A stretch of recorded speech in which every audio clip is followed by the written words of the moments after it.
On today's episode of the Command Center podcast, we've got NFL draft news. It's coming to DC, man. I cannot wait. I know. Let's not lose Fred. What do you think? All right, we got undrafted free agents. How hard is it to make the team as an undrafted free agent? These guys got great insight on that. They play with a lot of undrafted free agents that are good football players. And then, can I have your number? Yes. Is 82? Are you top 10 in anything? It is 27 retired. Yes, it is. It all starts right now. Welcome to the Command Center podcast. I'm Logan Paulson here with Fred Smoot and Santana Moss. It is I. And Ten, I got a bone to pick with Fred. What you got?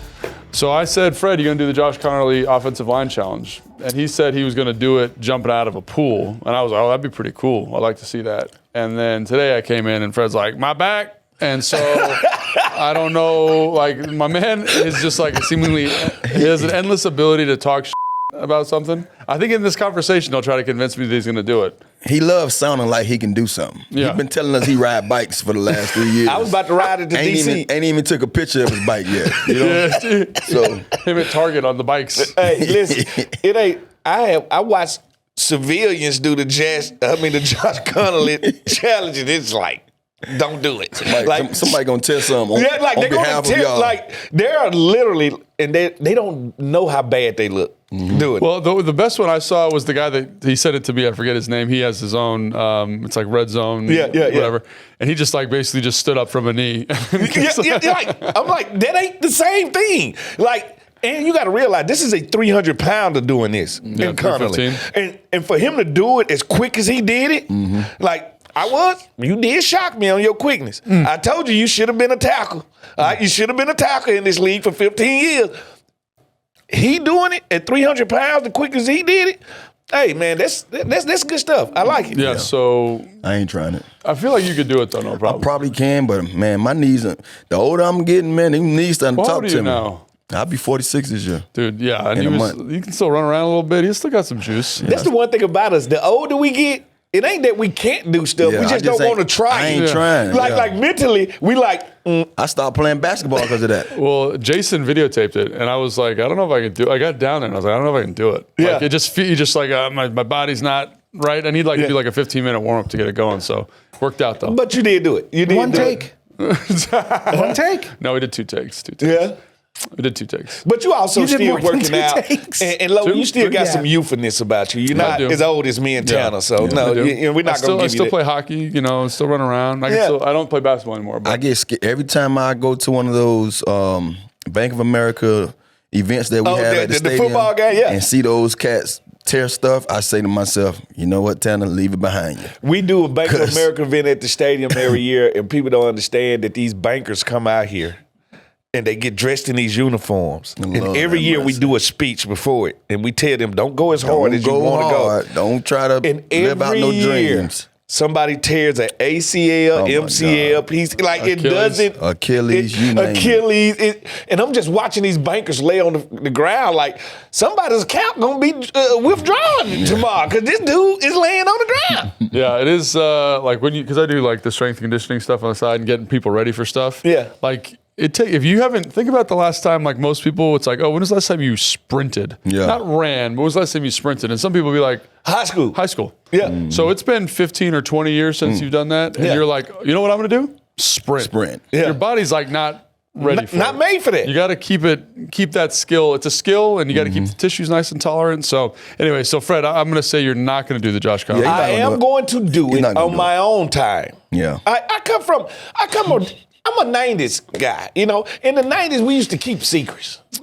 All right? We ain't have to show everything. All right? So how about I not show anybody? How about I do the Josh Conerly challenge and say I did it and don't show anybody? Oh Lord! Does that count, Tanner? Don't count because you said you're gonna do it out of a pool just so you can look better than damn Logan. It don't count. Can you see me jumping out of that water dripping down? No, we can't. Scooting back. You ain't even gonna do it. You couldn't go to 1 feet and do it, let alone 3 feet. Hey, the one thing about me, got no feelings, can't be hurt. Can't be hurt. So yeah, keep an eye out for Fred's Josh Conerly challenge. Yep. Yeah. I'm excited to see it. He's not gonna do. I'm excited for him to talk about it.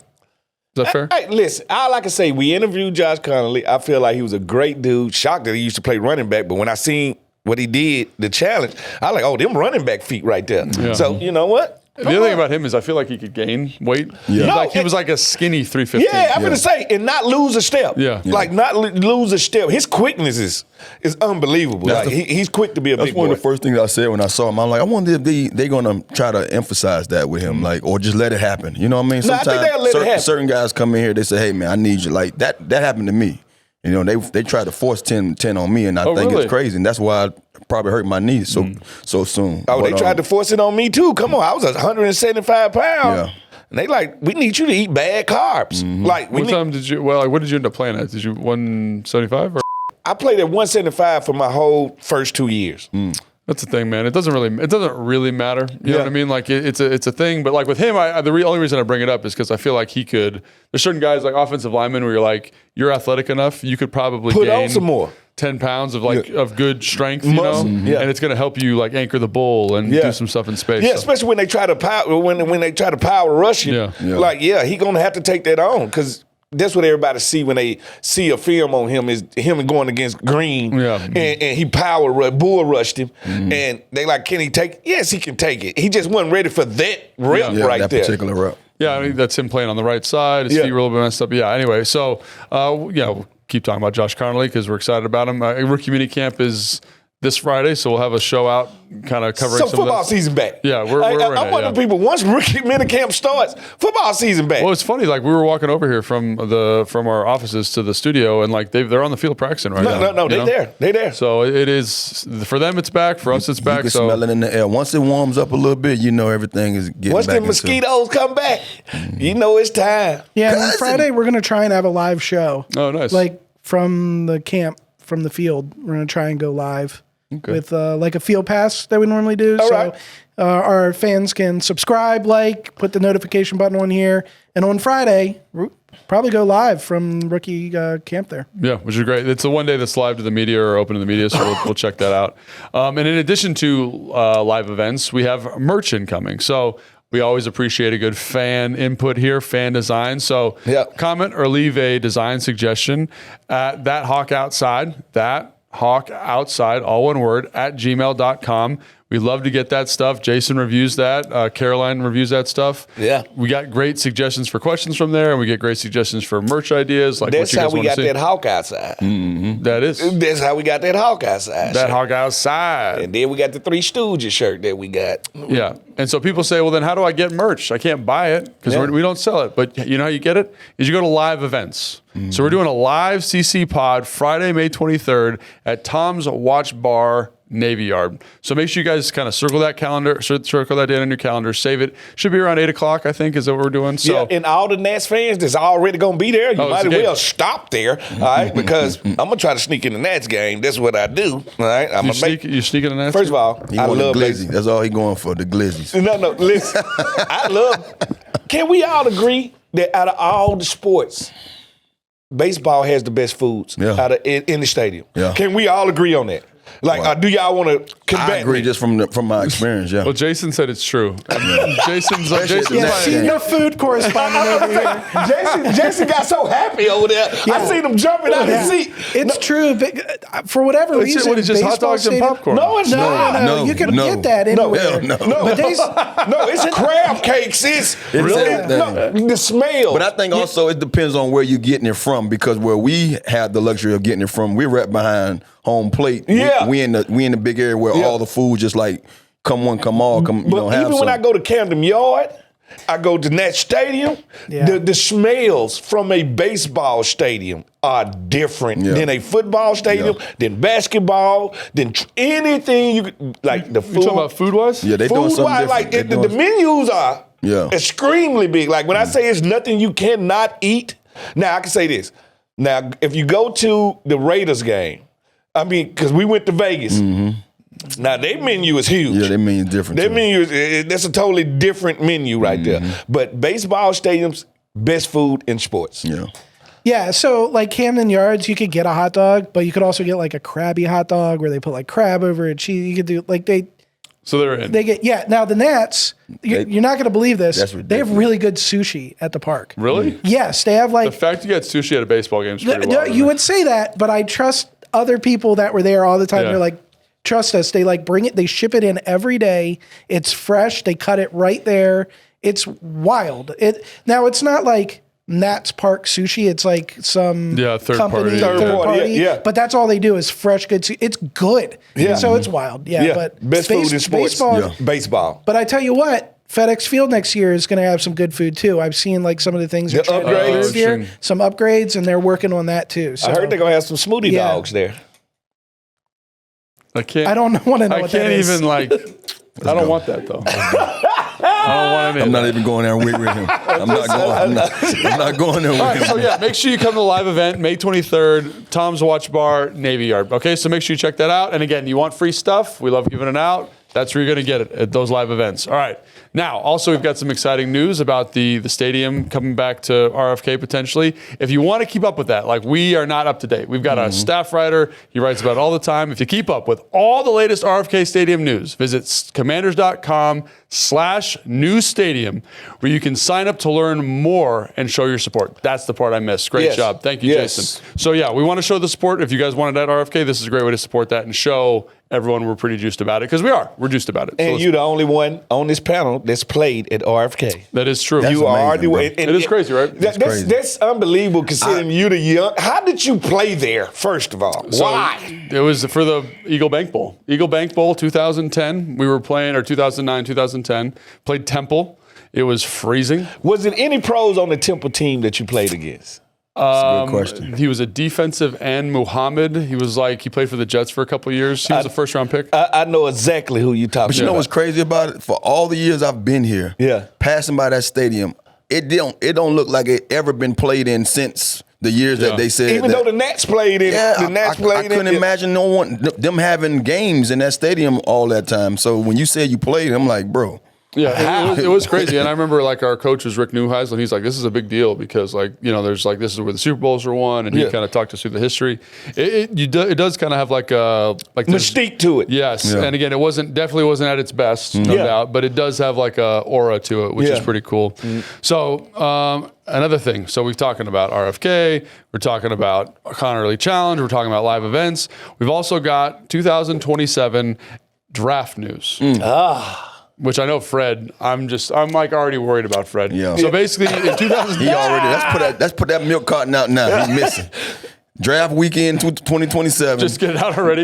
We gonna need help. That should be a shirt. We gonna need help because Fred he gonna come up missing. No, somebody's getting hired. Like this when you know it's gonna be a new person part of the staff. All I'm saying is think about this.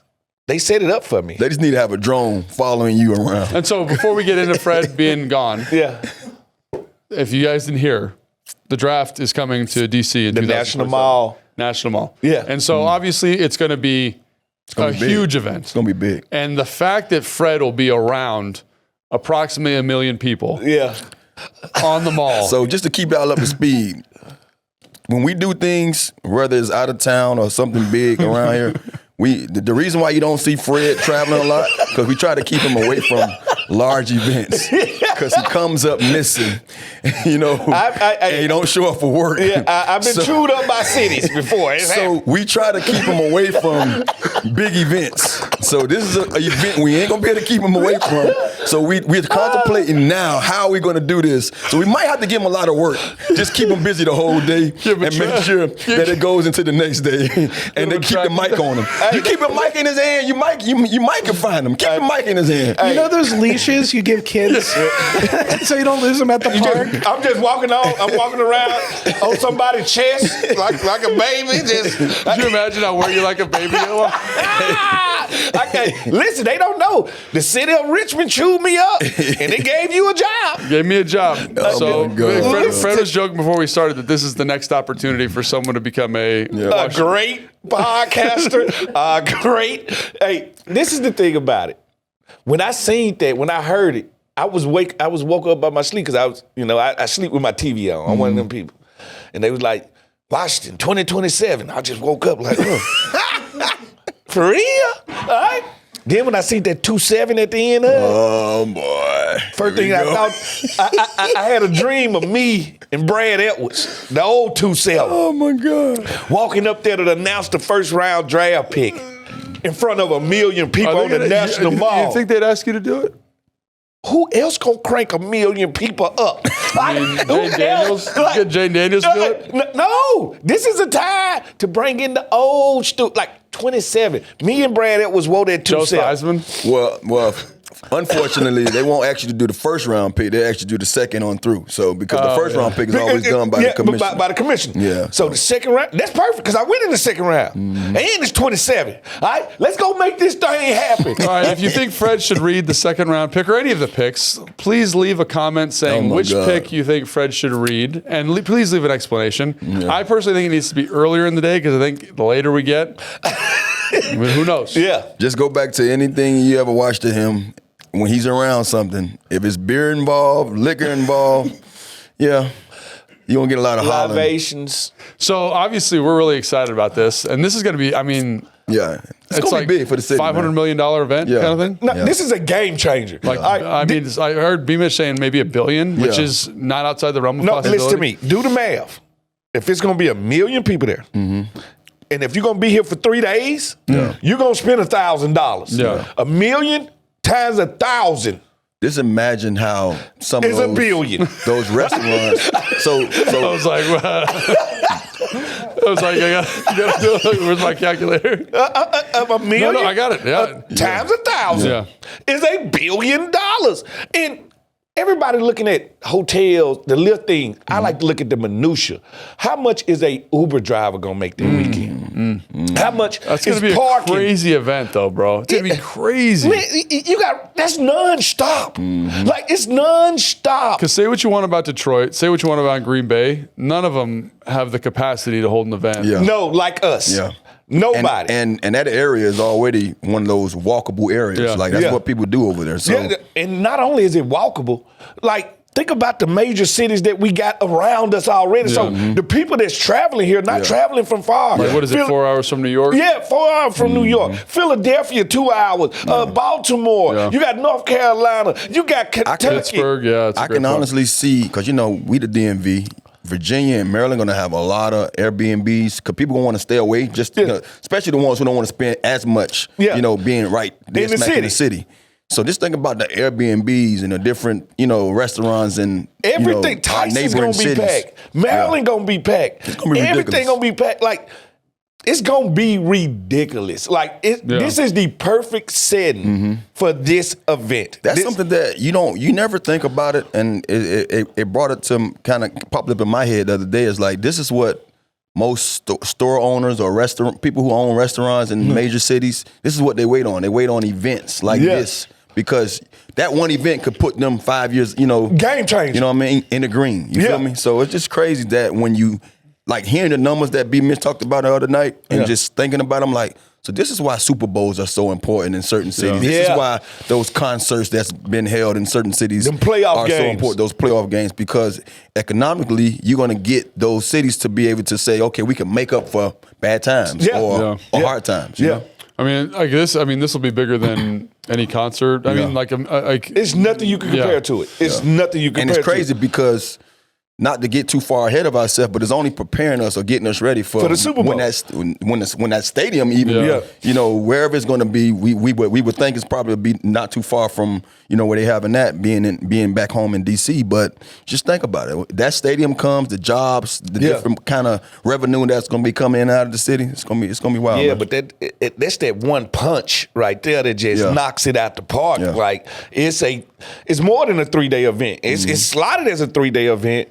But the 2 days People get before there it, early, the 2 days before it, and the things that come from it, even like you just talked about, like people got to come stay, right? Where are they going to stay? They're going to be in hotels for a couple of days. They're going to eat out for a couple of days. They're going to take Ubers. They're going to see the monuments. Like, not only is it here for the draft, but there's there's a tourist element to it too. That folks are already going to be here. Correct. Yeah. So it's going to be, folks who's coming for the draft going to say, how about I just stay a little longer? Because I never got a chance to visit the monuments. Why when I bring my kid? Like, this is a kid-friendly event that happened to be a grown-up event. I tell you what, I'm coming down the Potomac River like George Washington.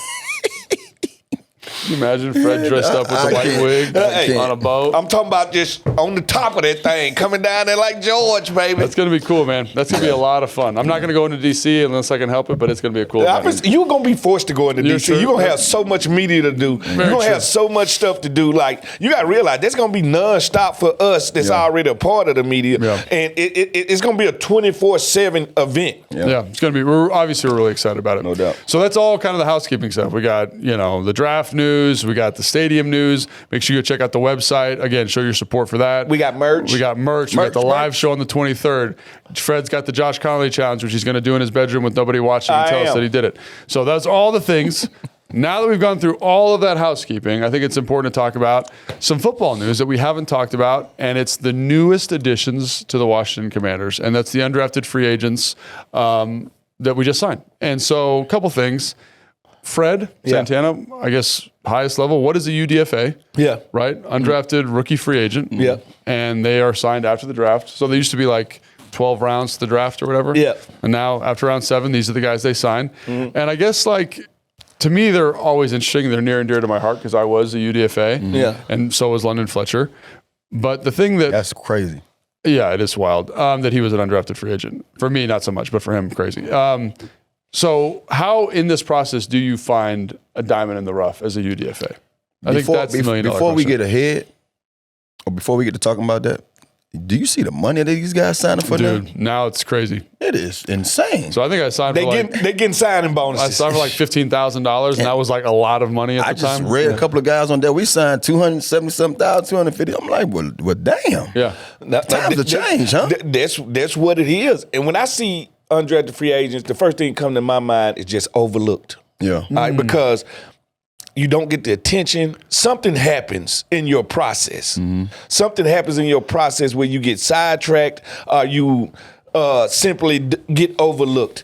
I always got more respect for undrafted free agents than I do us drafted guys because I can only wonder because I was even a little nervous as a drafted guy when you get into a locker room. Like, I still got to make the team. Yeah. So if I was an undrafted guy, like every night has to be nerve-wracking. Yeah. Every day has to be tension-filled. Every moment that you play, you grasping on something that you're trying to hold on to that ain't guaranteed to you. So that respect, I remember me and Antonio Pierce used to talk all the time. We came out together, same draft class with me and Tanner. And I would always talk to Tony. And I was like, man, how you feeling today? He was like, man, I'm feeling like either I'm going to hurt somebody or they going to hurt me. I got to go out here and do what I got to do. Like, mine ain't promised. And so I took that free agent mind thought in my head, like, it ain't guaranteed for me either. Like, that's just the way I need to go about it. So I've always had the utmost respect for them, but I probably would have no hair in my head right now, like you, if I wasn't drafted, if you know what I mean. Yeah, it's different, man. You have to be, they always say most of us are wired a little different to play some of the positions that we play. But I can only imagine, because it's crazy. I was so naive when I got drafted. The guys that I hung out with was the undrafted free agents. And I'm not saying that I didn't know, but I looked at them as, well, they in my class, so we all won. Yeah. But I didn't know how much pressure was on them each and every day. I didn't understand it. I was, like I say, I was a draft pick, and that's all I cared about. I didn't care about what round or where I was on the team. But I was fighting just like they was fighting. But I didn't understand that, Tanner, you got a couple years to make this thing happen. Like, if you don't hit off this first year, maybe year 2, you know what I mean, things, strike up for you. These guys don't have a couple years. They ain't got nothing. They got this. They got tomorrow. They got from now to the end of training camp to make this squad. And I didn't know. I didn't understand. So when you look back at it and now you see how the draft is, unraveling these days, like, let's just be honest. This draft, I watched a lot of drafts. I have not seen as many All-Americans, all conferences, blue chippers that haven't been drafted ever. Until I saw this draft. Like, you got the guy Restrepo in Miami. You got a couple of guys that we bring in. These are guys, all ACC, all SEC guys that didn't get drafted. So I think it's a different time. And before, back then, because you got to think, you only had, 2 years to do practice squad? Yeah. Nowadays, 3. when you're an undrafted free agent, you can kind of look at it saying, look, I still have a chance because you can have 6 years now? Now the practice squad rules are different. Yeah, so they have like it's like slotted for the practice squad. So it used to be 6 guys or 7 guys. Yeah. Now you can put about 20 some guys. Yeah, 20 guys. About 20, but like they're slotted. So 3 of them, or it's like 6 of them need to be rookies. 6 of them can be vet min guys. And there's like true like veteran, whatever it is. So it's different. You do have way more flexibility now. Yeah. And basically a rookie can fill all of those spots. Yeah. So like a veteran can't fit a rookie spot, but a rookie can fit a veteran fill any spot. Right. Bingo. So there is like, so I look at the team now, like again, when I was coming out, like I remember walking in the locker room first day, and Trent Williams has his locker, Perry Riley's got his locker. They've got the wood lockers, the nice ones on the outside. Yeah. Then in the middle, there's a row of metal lockers. Yeah. And your boy was in the metal lockers, right? Because they temp lockers. They're temp lockers, right? Like they're like these are because the roster's at 90. Yeah. You guys aren't going to be here potentially. Yeah. So I was like, that was really sobering because I was like, we're on a razor's edge here, no doubt. But don't feel too bad because we had our undrafted guys in the mail room. Dude, when I was in Chicago. At the Jets? In the Jets. They put them in a different room, different spot. Bro, because the mail room was like, so you had to walk through our locker room and there was a door to go get your mail. Yeah. And bro, I walked there to get my mail and I'm, oh, damn, what the hell? It was lockers in the mail room. Yeah. I was like, where the hell the mail at? I know he ain't keeping that. I know he ain't keeping that. But no, it was bad. It looked bad. Yeah. And I was sitting there like, damn, bro. Like, and like I said, it made me feel a certain way. Like, man, you know what I mean? This is what, these guys here, they fighting a little different. And they're looking like orphans. Yeah. Like, that's what it is. It's in there, and it's always this, how should I say, this creepy feeling. Yeah. Because nobody in there is high energy. Everybody just... They're all stressed out. They're all stressed out. So the crazy thing about it, though, and like I say, you probably noticed that here, but when I was there, like 3 of the guys I was close to all made the team, and they was undrafted. No, and like same thing with me. they was there for 3-4 years. I was in New York for 4 years. 2 of those guys was there for at least 3 years with me. Yeah. You see what I'm saying? So like to understand what they had to go through to make it, but at the same time, it's about who you link with too, because I think with me being the person that I was like that. Come on, let's go. We finna go work. You know what I'm saying? I was the same way with Pierce, Antonio Pierce, and Ife Oelate. All right, USC. You had to pronounce that right, huh? Yeah, he actually ended up starting, just like AP did. Yeah. All right, so I was close with. I think when we so young, we don't look at. We don't look at it like that. We don't look at it like that. Yeah. We just look at it. The older I got, I started realizing like, damn, because you know what stood out to me, and I don't want to be too long with it. What I felt to realize is until it happened was as soon as we needed another body, he's a casualty now. Yeah. That person that was an undrafted guy, no matter how he made the team, how long he's been here, we gonna move you. Because we got to bring a guy in there. You know what I'm saying? Yeah. And so until one of my closest teammates left, I'm like, what the hell? We got rid of him. Like he been playing. Well, Tanner, we don't pay him much because so he a movable piece. And that's when it's kind of like snaps and man, it clicks or rather, and you like, wow. So these guys here, this is why it's one of those things like they're fighting not only to make it, but they're fighting to lock in something. You know, they're fighting to say, man, I need to do enough that I can maybe get a year or 2 out of this thing without having to be watching over my back. Yeah. No, I think that's exactly, I mean, that's the feelings you described are feelings that I felt every day. Anxiety. Yeah, just a ton of anxiety because you never know, because again, there's no investment from the team. They didn't, there's no draft pick, there's not a lot of money. Well, now there's more money, but at the time there wasn't a lot of money. So you're like, every day I got to make the team. And then you see people like, even when I made the team, it's like you're like still on edge. The 50th guy, the 52nd guy. Like there's a lot of edge there. But I think one thing I want to ask you guys, you've been around a lot, is like what separates a UDFA that makes it from a UDFA that doesn't make it? That's a good question. I would say consistency. I like it. Because the one thing I think an undrafted a free agent understand is I have to show them my floor, but I got to show them my ceiling more often than I show them my floor. All right, when I think about it, if you're undrafted, you ain't getting the reps we getting. Yeah.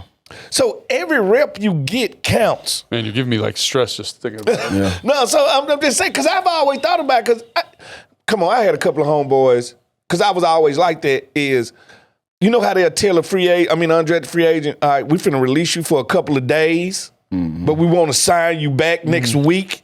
So I would let them stay in my house. Yeah. So I started to feel some of their anxiety. Yeah. Like, because they was unsure about what was going to happen if they was going to get picked back up. So I say the ones that make it, they are tunnel vision, and they not worried about the stuff they can't control. They are only worried about what can I control. And the only thing I can control is if this veteran start missing days at practice and I get his reps, I'm not giving them back. Yeah. Like, that's the whole thing about it that I think solidifies an undrafted free agent. Because just chopping it up with London, when he was like, when I first made it to the Rams, the only reason I really got a true shot, guy got hurt. And I ain't getting reps back. And from the guys that I have met in this business that came through that way, that's how they did it. Yeah. They understood the mission. No, I think that consistency is Fred hit it on the head, but I think also the undeniable fact that we can't let this guy get out of the building.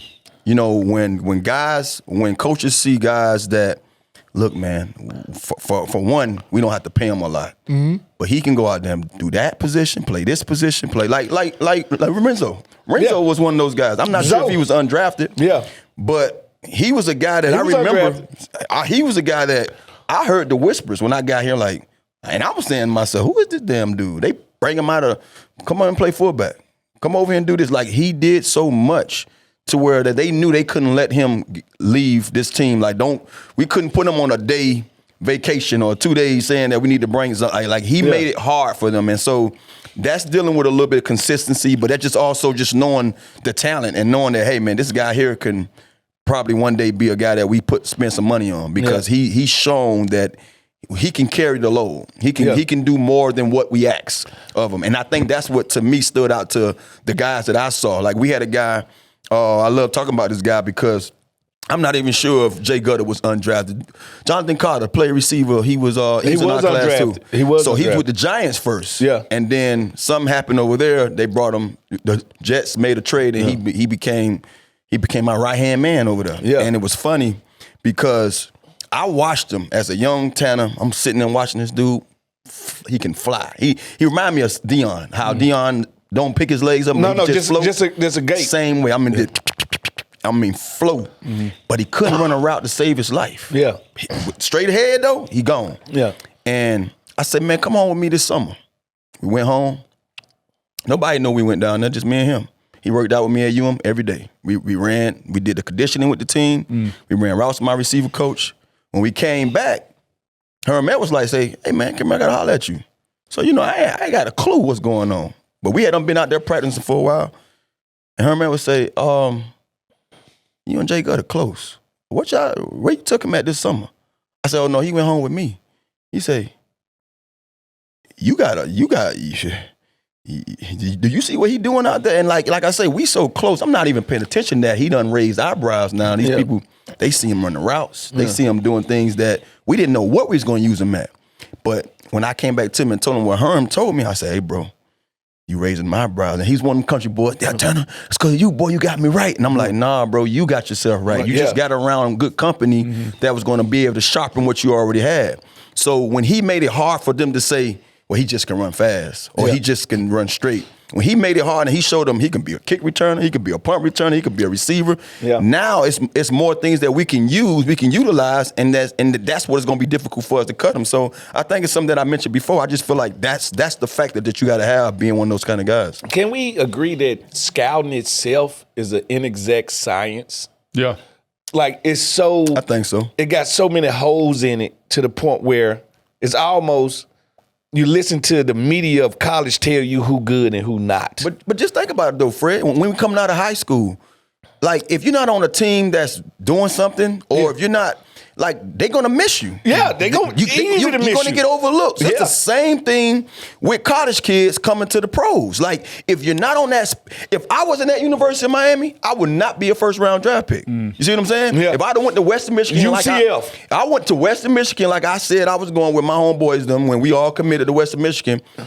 I wouldn't be a first rounder because I wouldn't get those eyes. I wouldn't have got a chance to play against those Florida States and play in those bowl games. So now you look at a guy at 5'9", 180-something pounds soaking wet. Yeah, he's fast, but we don't know if we take a chance with that. We just bring him in here and maybe, he hits. See what he maybe got. he sticks. You know what I'm saying? So that's the difference is where you at and I guess you can say the eyes that you're getting on presentation. And if you're getting the right looks and you're playing the right kind of football when those eyes are watching, then sky's the limit. Yeah, and I think that's a great point. Like one of the things you're doing as a scout is you're trying to mitigate risk. So what's the easiest way to mitigate risk? Like if you're playing at LSU, with a proven commodity. You're playing at LSU. I know you're playing against good people, right? Like you're playing against NFL talent, right? If you're playing at Central Michigan, like it's.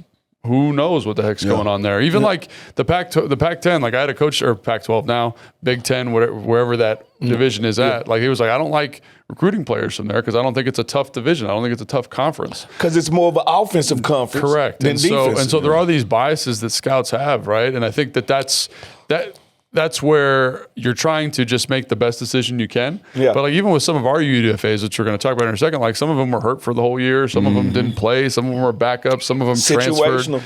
And so they get kind of lost in the sauce, and that does happen. But I do think you guys brought up a lot of good points. Like the best UDFAs that I've been around were incredibly, incredibly consistent, like professional from the door. Yeah. And they found a way to flash. Yeah. They found whatever way it was to stand out, whether that's on teams, whether that's in the preseason. So like when you come out and watch practice, which you all will come out and watch practice, like when you see somebody who's consistently flashing, consistently catching the ball, consistently winning one-on-ones. Like those guys, they might not make the team because numbers, but they're giving themselves a shot. It's crazy that we talk about this, and one of the things I want to bring up, because I remember this, and I remember telling this to my homeboy, Jay Gutter. I say, bro, when I got to the University of Miami, I was a walk-on. Yeah. And the only thing I had in the back of my head, my dad used to tell me when I played ball or did anything, make sure they have something good to say about your name when you're done. Yeah. So like every time I stepped on the field before practice, that was my little nugget I gave myself. Make sure when we leave this field, they gonna say, hey boy, you saw that boy? You saw 48, you saw whatever. So I used to tell him that because that's what I did my whole freshman year in college. And I remember the first day of practice, I remember all the veterans like, hey boy, you know how they walk by your locker and hey, and 48? It went, shut up. You're going to bring up a number. 4 today? Good job out there, 4 today. It is a wild number. No, it's wild. I'm not even tripping. No, it's wild. But I would get him those pounds, like, and that's what I used to be like, see, this is all I want. Because now I done set the tone of what I expect every day. So, you know what I mean? So I can just, like I say, I kind of feel like, I know we're talking about undrafted free agents, but that experience. Make you feel it. Yeah. Make you feel it. That's the same, though. It's like, because like, I think about to my experience, and it was that type of stuff, like Cooley being like, hey, man, great job on that man reach today. Or Danny Smith being like, hey, man, on that coverage drill like this, great job, right? Yeah. And like, just stacking days, you know? Or when Big Pro came up to me and was like, hey, man, I love how you ran to the ball today. Like, you're just showing up on people's radar, and I think that's super important. I can say this.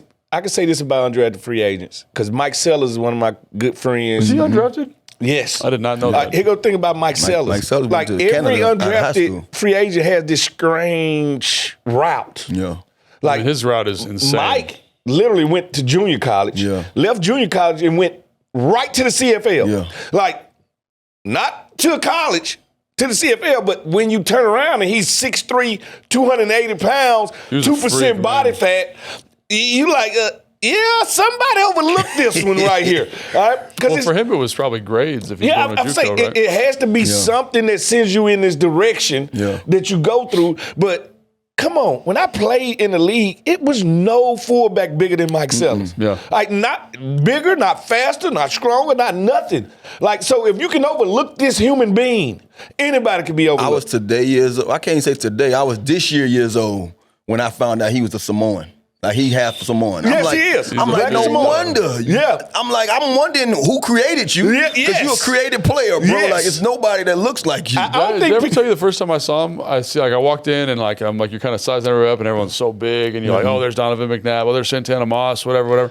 And then I saw Mike and I was like, that must be like the 3 technique or something. That must be like the nose guard. And then someone was like, "Oh, that's Mike Sellers," and I just was like, "Oh man, I'm fullback. so screwed." This is what happened when I first met him, because it was on the field, baby.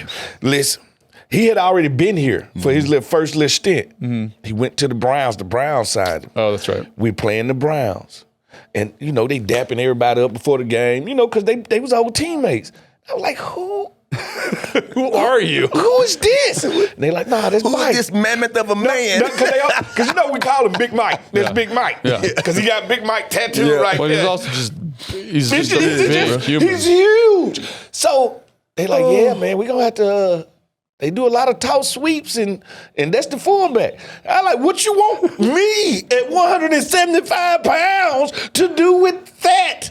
And the first time they tossed that sweep, I lawnmower cut him to death. I had to, and he fell on me, and I almost died. I cut him, he fell on me, and I almost died. Like this, I don't know if the NFL for me. Like that's when you had to start second guessing yourself right there. Dude, I remember him covering punts. Bro. Like, so Mike used to play right guard on the punt team. I used to back him up. So I used to watch him, and he used to because he'd make all the tackles. So people would try to mess with him. Yeah. He was so strong. Literally just snatch people, throw them to the ground, run down, make the tackle. And I was like, and Danny used to be like, "Hey, do it like Mike does." And I was like, "No one can do that. Nobody." Hey, you walk in the weight room, right? And he's benching, and you start to see the bar bend, and I'm like, I'm in the wrong place. Dude, I remember he one time he was like, "Hey, I'm warming up. I'm trying a new workout." And I was like, "What are you doing, Mike?" And he goes, "Just benching 225 as many times as I can." And I was like, "How many times is that, Mike?" And he goes, "Oh, I did it 44 times." That's what I'm telling you.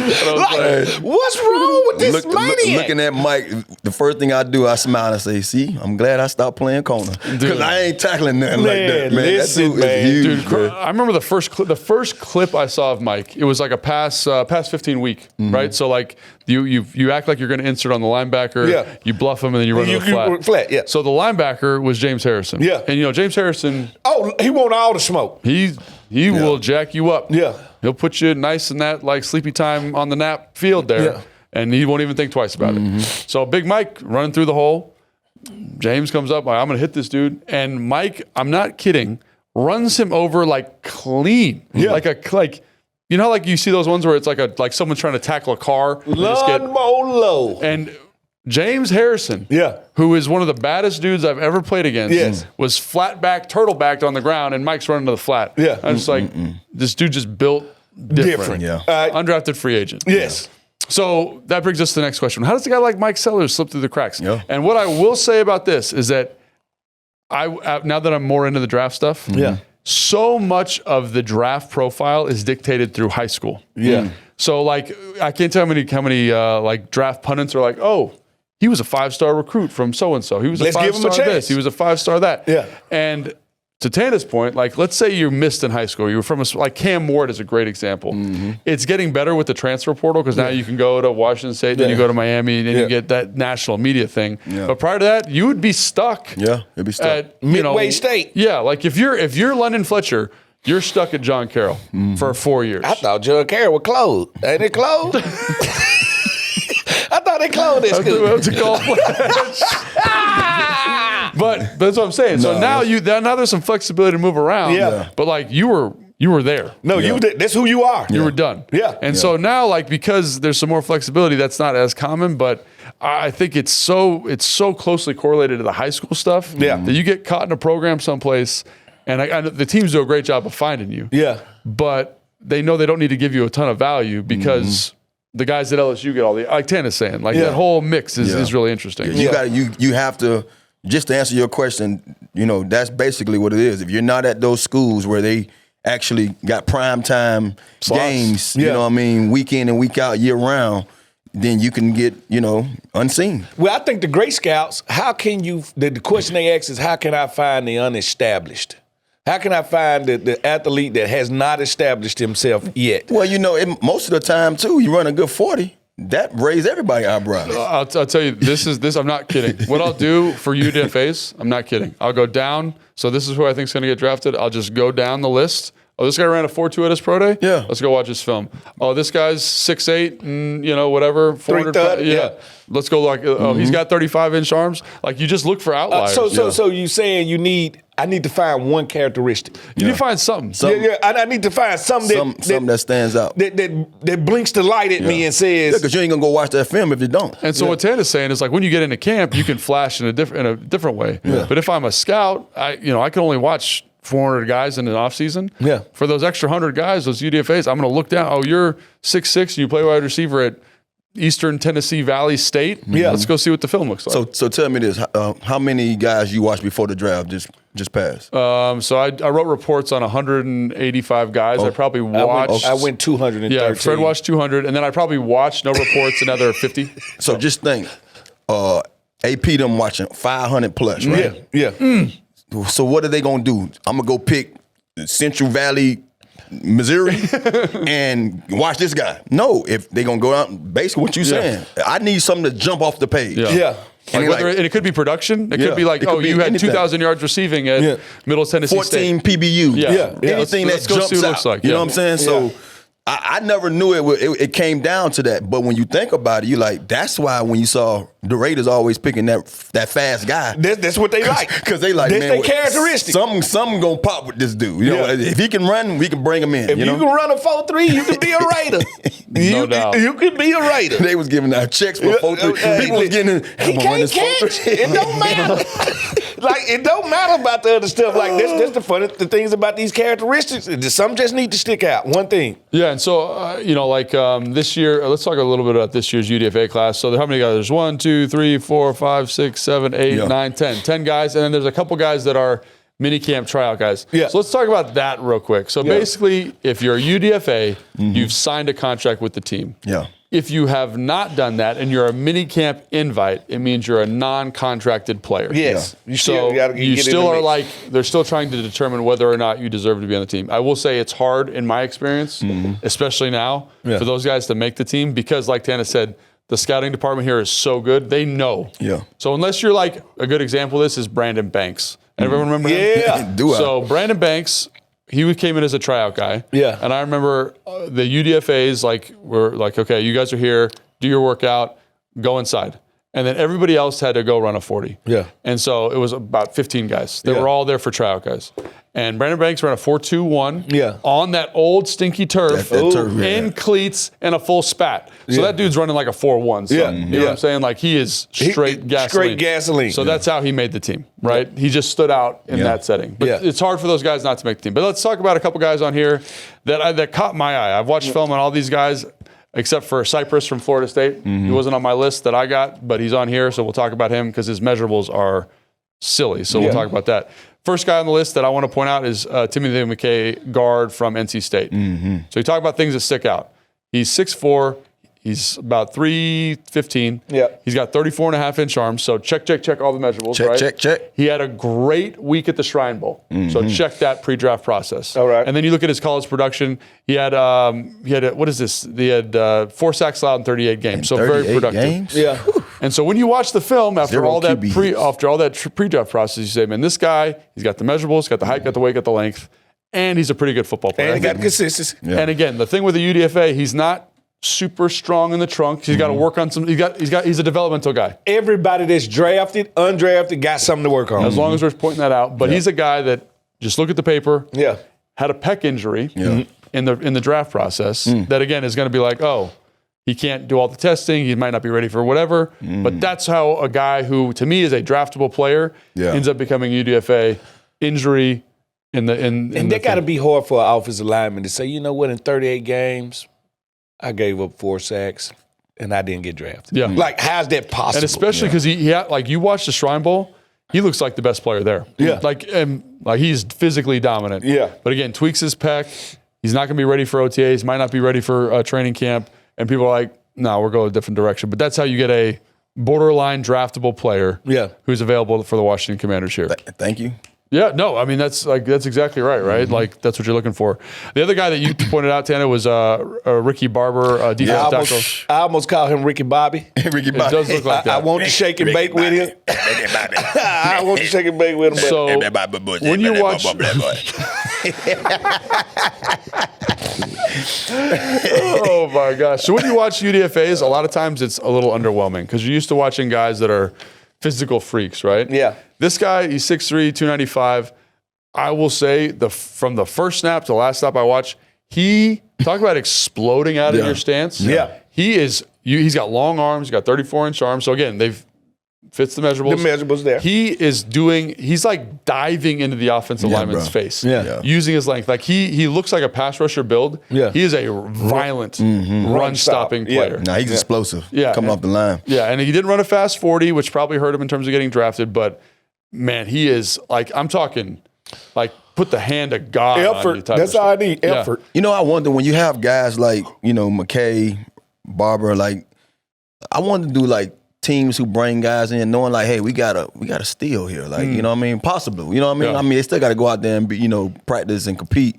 But when you're looking at their measurables and some of the things you saw on film, you're like, man, how was this able to land in our lap like this? Because all of us can't make it. Like, there go the key. We got 500 of us coming out every year.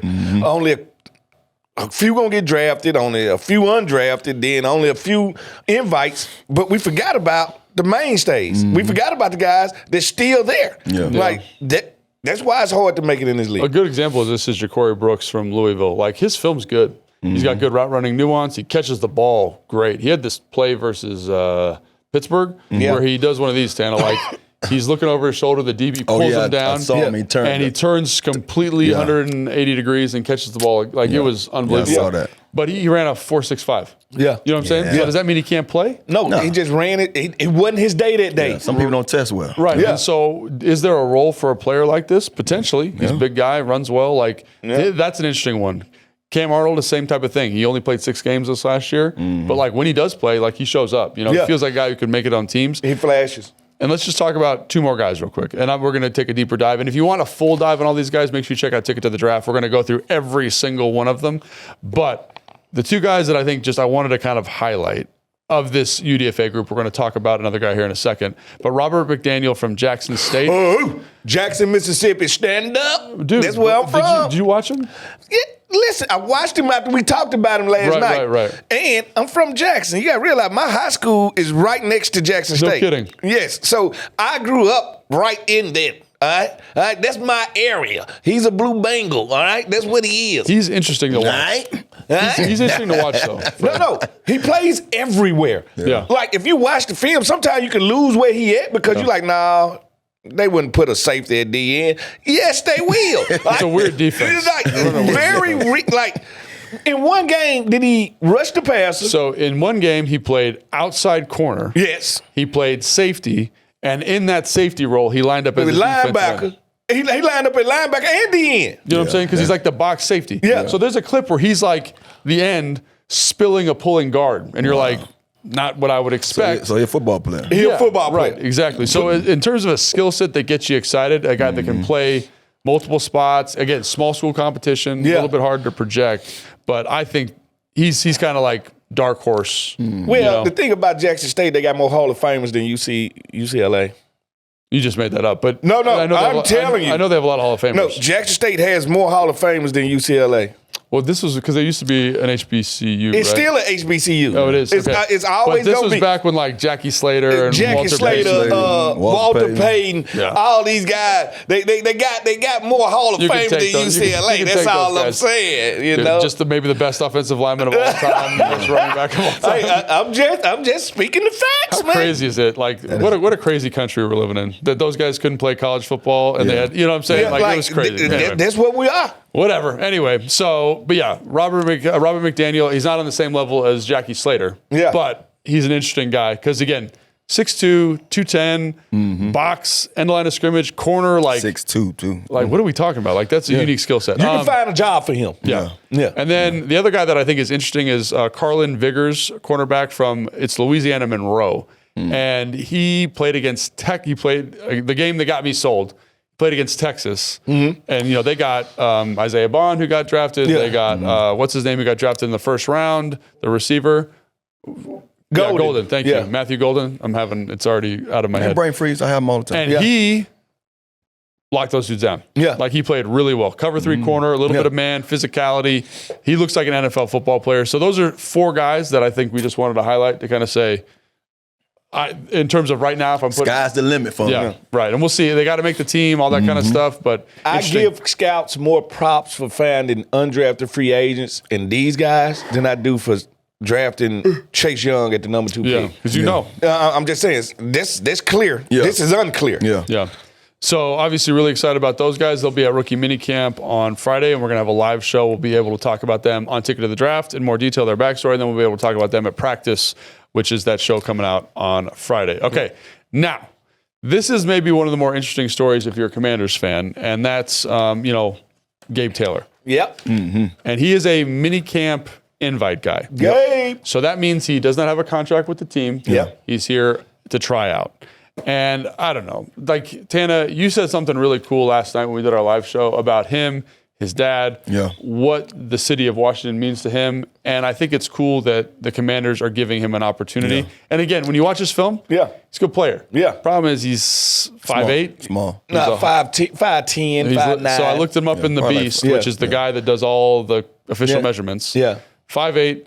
180, 182. So not a big man for a safety. And I think that's the thing that's going to be tough for him, especially for an organization that values size at the safety spot. But Tana, you were saying some stuff about him that I thought was really cool yesterday. Yeah, I just said, it's about legacy, I think. And when you look at the type of how he's wired, how they're built, Sean and his brother, Pete, their dad did a great job with just, it's something about him because Pete, to this day, he's still training kids. Like, he actually trained. He did a lot of his training this offseason.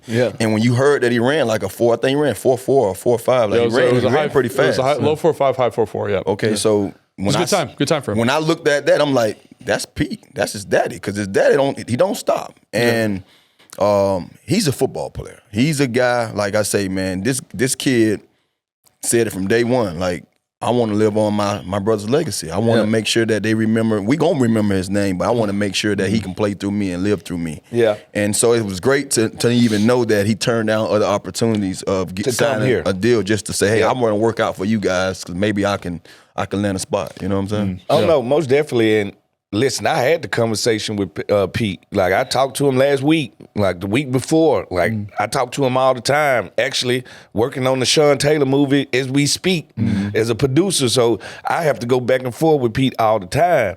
Now, the one thing about Gabe that I love, Gabe got passion, man. And if you got passion, you got a chance. Right? And by them saying, let's give him a chance, that meant everything to that family. Like, meant everything to that family, and that just shows we've been ran the right way. Ain't nobody saying he gonna make the team. Ain't nobody saying any of that. But to give him a chance to go in that same locker room and sit in that same locker room that his brother sat in, to walk in them footsteps, to walk on that practice field, he will take none of that for granted. He will. All of that'll have a glaze to him. All of that'll have something attached to it to him. It just kudos to the team for even giving him that chance. Yeah, and again, it's a little bit, like I said, it's hard for, those tryout guys to make the team. I understand. But, I think his film's fun. He's got good energy. You can see his passion. And, if... He gonna raise an eyebrow or two. You got to be a little lucky. You got to be a little good. I'm going to say, I told Gabe this last week. Because he was unsure what he should do because he did have offers from other teams. I told Gabe simply this. Do like I told him when I came here. You just let a roach in the house. It's hard to get me out. All right? Be the roach in the house. All right? Once you let a roach in your house, it's in there. All right? I ain't coming out. Brothers and sisters coming behind. Hey, listen. You got to watch how you eat them honey smacks when the roaches in there. So, I'm excited to watch Gabe and his journey, and we'll see. Maybe it ends this weekend. Maybe it makes it to training camp. We'll see what happens. You just don't know. That's the great thing about this game. It's a cool story. You never know. Yeah, all right. And so this is something that's been coming up a little bit recently, and I think it's interesting, is can I have your number? And it's because Abdul... 703. But Abdul Carter, right? Abdul Carter's asking for numbers. Fred, you had your number taken? Offered off? What happened? Because you went from 21 to 27. First of all, my number was never taken. He left. I left and went to Minnesota. And they gave it to Sean switched from 36. Yeah. When we was here initially, Sean was 36, I was 21. When I left, Sean said, I'm finna put this 2-1 on, represent you. I was like, don't do what you gotta do. I ain't there no more. He said represent you. Me and Sean was super close. Like, don't ask me shit. Yeah, I'm just saying. It's hard to know with Fred. No, you know me what I mean? and Sean was super close. Yeah. That was never mistaken. All right. And when I left, he put on that 21. So when I came back, Sean actually offered me 21 No back. kidding. And I was like, no, dude, you just went to the Pro Bowl. Sean, legit dude then, huh? No, legit as they get. Good So guy, man. I'm like, no, I'm going to put on 36. So I was going to put on his old number. When I came back, somebody had it. So then I was like, all right, I'm just gonna put on the 2-7. So I then wrote the 2-7, so I was fine. But switching numbers I don't know if that's just us psychologically, kind of mess with players. Yeah.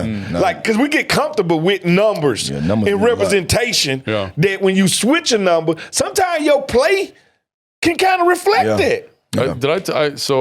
When I went to Chicago after I left here, I was like, I'll take whatever number, and I think they gave me like 89 or some tight end number, whatever they had, 83.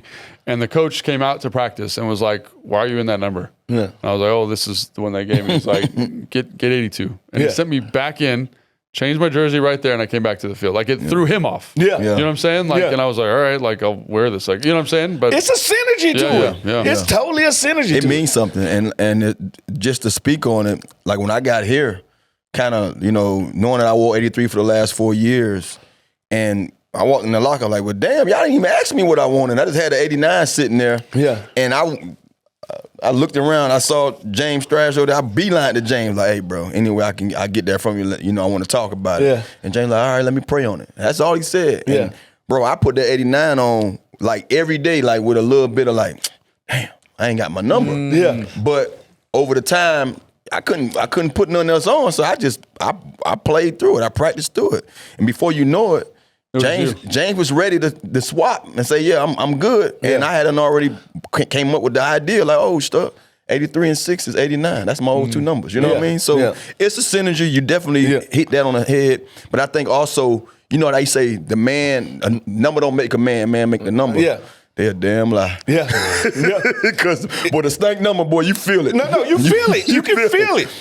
No, you can feel it. Like, if you put me out there and you're like, yeah, Smooth, put this 47 on. I'm like, I'm finna get burned. Like, I don't know, for some reason, my hamstring just locked up. Like, something just happened. It is funny when You you're watching feel it, film, bro. like doing a college prospect, and you're like, here's this DB that's wearing like some random, like 39. You're like, why are you wearing that number? Yeah, like, come on, dude. So can I tell you a quick story, bro? And I think I probably shared it before. So Pearson Prelude. Yeah. He was on the team when I got here. P-Lo. And he was like, Tan, I got a story to tell you. So about you. So I'm like, all right. So he say, Prelude was at Virginia Tech.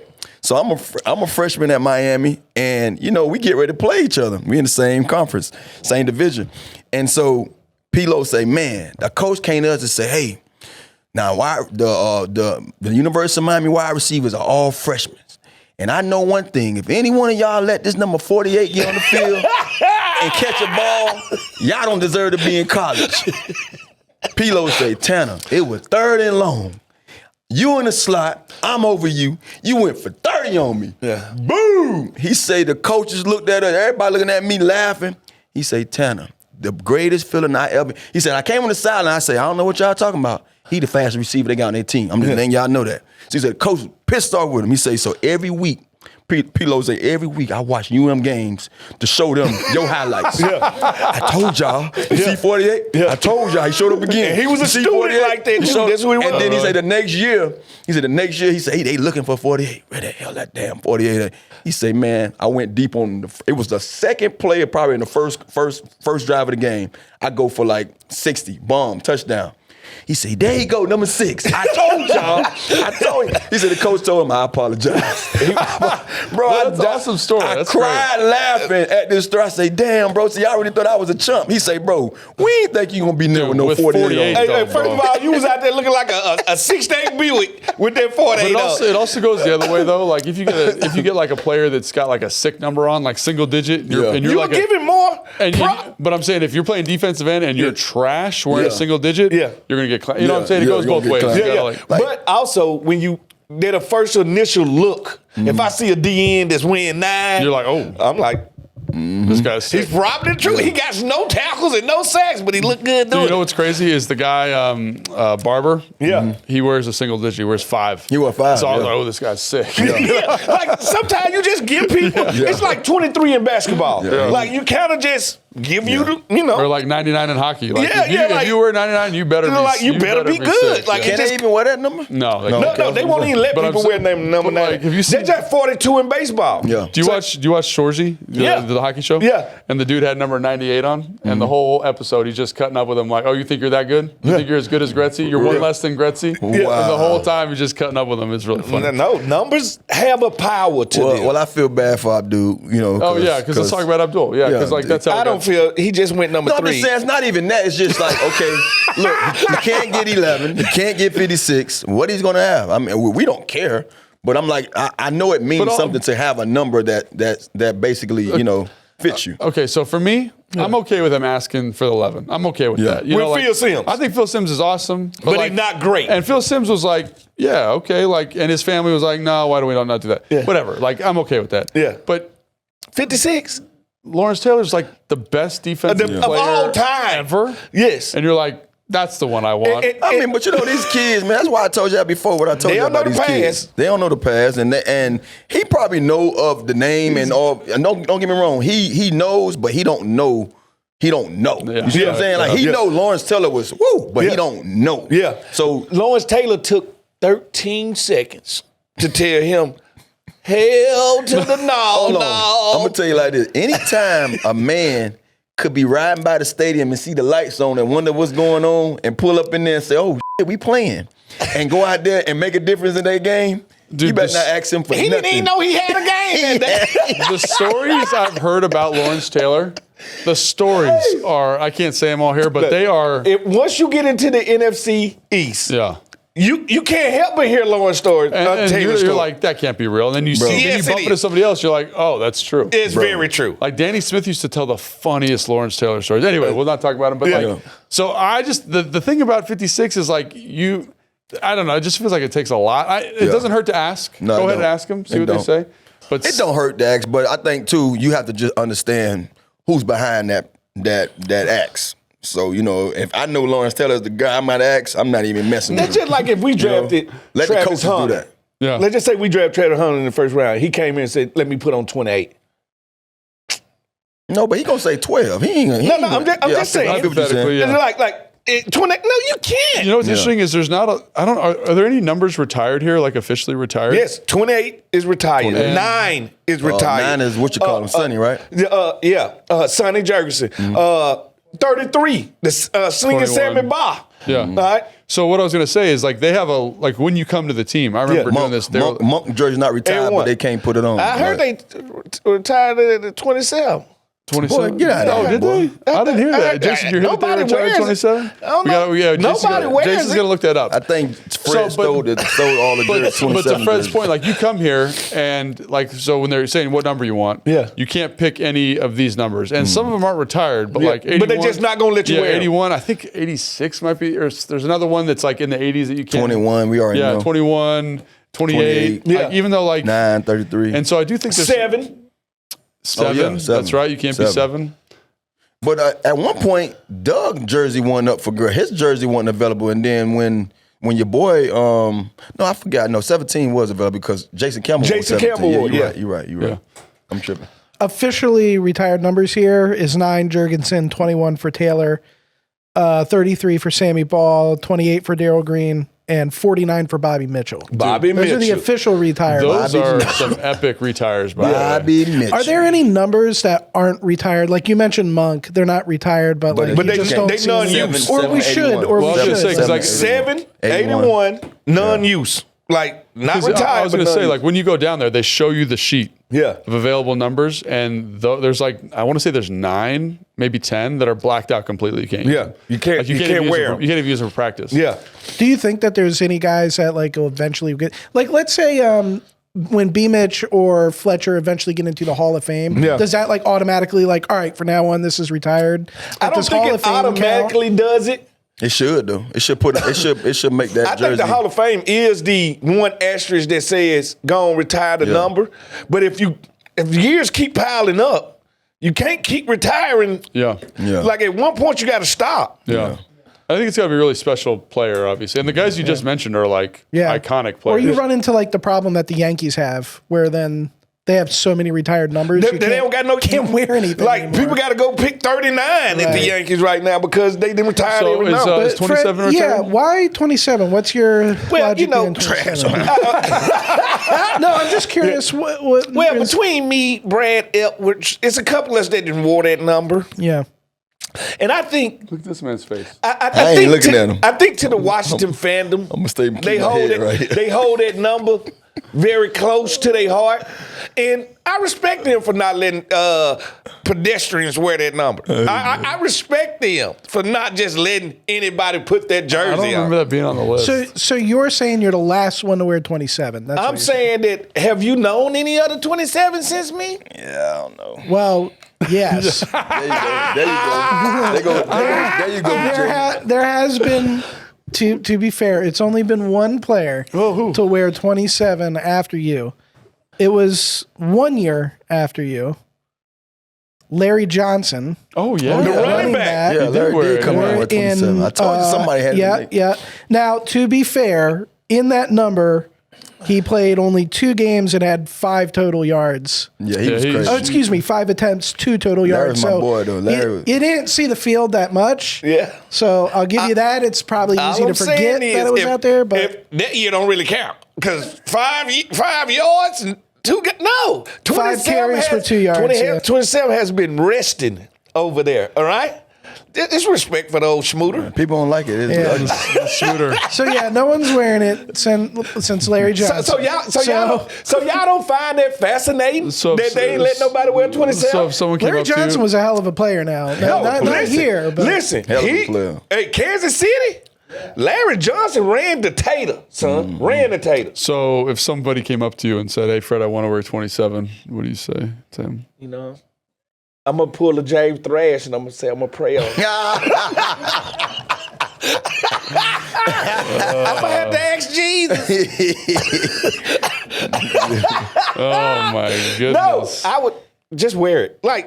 It's not retired. They don't even ask you. What are you talking about? All I'm saying is I'm more Micah Irvin when it comes to numbers. Like I like the way It's Mike. not retired though, Fred. I just like the way Micah Irvin. It's retired in his head. Yeah, You hear me? I like the way Micah Irvin loves to give 8-8 to the best receiver. I love that. Yeah. Because that means 8-8 will never die. Like It's a it'll good never point. be dead as a number. I enjoyed it. So put it like this.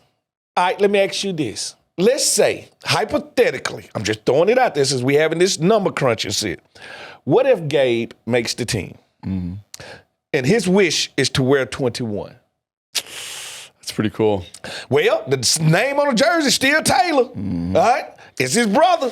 I'd probably have to consult. He probably want to wear. He probably wore the college number before he wore the 21. He probably wore 26. I've talked He to wore Gabe. 26 at Rice. Yeah, I've talked to Gabe. Sean wore 26 in college. And So that's his dream, is to wear 21 for the Washington I mean, I'd Commanders. probably have to ask his estate, right? Like his His daddy? no, his daughter and his dad. Yeah, like his family. Yeah, that's what I'm saying. Like his maybe family would love to see it. I don't have no what you call them that for. So I would. whatever. I'd be with it. You know what I mean? Yeah. I won't mind. But Yeah, I'm just saying, since we was talking numbers and legacy, like that legacy, Yeah. like sometimes to see something active is to bring it back to life. yeah. No, it's true. It's true. Got a point. So before we end, I know we're going a little long. Can I say 2 things as a fan here? Yeah. All right. So the first one is I know a lot of people have worn 89 since you, Tana, but when you say 89 here in Washington, we all think you. Yeah. Like I know it's not retired. Other players can wear it, and it's think totally KFC cool. is. But that's you, man. That's you here. Right. Yeah. You see the hate over here, dog. But 89, This dude's a hater, man. 89, 8 to the 9 in DC. That's Tana. They don't even call me my name no more out here. 8 to the 9. What's Yeah. up, boy? No, that's what they call you. Well, it's also your That's- Instagram handle. Yeah, man, it's your handle. Yeah, even though the name's not retired, man, that's No, I respect appreciate for that. what you And did. you know what's so crazy? And that's the thing, like what Fred mentioned. Like we we from a different era too. I think fans always tell me they need to retire your jersey. I'm like, for what? Come on, let's be for real. But I respect that. For their years of watching, you know what I mean? Yeah. That 89 meant something. Yeah, it meant mouse. You know what I mean? That's what it means. But I understand too, at the end of the day, man, we come and go. Yeah. You see what I'm saying? Numbers live on. But I appreciate the ones that do support the 89 because trust me, I see a lot of them. You deserve it for sure. Yeah. And then this was a fun bit we were having before. I just want to end it because I want our fans to comment here.